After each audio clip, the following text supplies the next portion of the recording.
Hello all, welcome to Hema retro food. ఈరోజు అయితే నేను ఒక చిన్న టిప్తో వచ్చేసానండి. అదేంటంటే కొత్తిమీర నిలువ ఉంచుకునే విధానం అండి. మనం అన్నిట్లో చాలా యూస్ చేస్తాం కదా.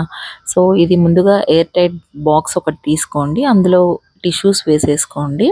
కొత్తిమీర మొత్తం నీట్గా తీసేసి దాంట్లో వేస్ట్ ఏదైనా ఉంటే ఆరబెట్టుకోవాలండి. ఫస్ట్ ఆరబెట్టుకున్న తర్వాతే బాక్స్లో పెట్టుకోవాలి. నేనైతే ఒక హాఫ్ అన్ అవర్ ఆరబెట్టేస్తాను బయట అలాగే. సో ఇలా నిలువ ఉంచుకుంటానండి.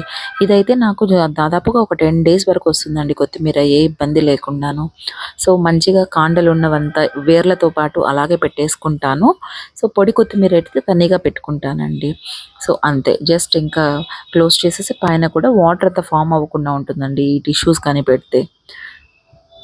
సరే ఇలా ప్యాక్ చేసుకొని హ్యాపీగా పెట్టేసుకోవచ్చు. అది కూడా ఈ వేర్లు ఉన్నవి మాత్రం తనిగా, ఈ పొడి కొత్తిమీర మాత్రం తనిగా ఒక కవర్లో వేసుకుంటానండి, తొందరగా వాడేస్తాను. సో ఈ వీడియో నచ్చినట్లయితే లైక్ చేయండి, కమెంట్ చేయండి, సబ్స్క్రైబ్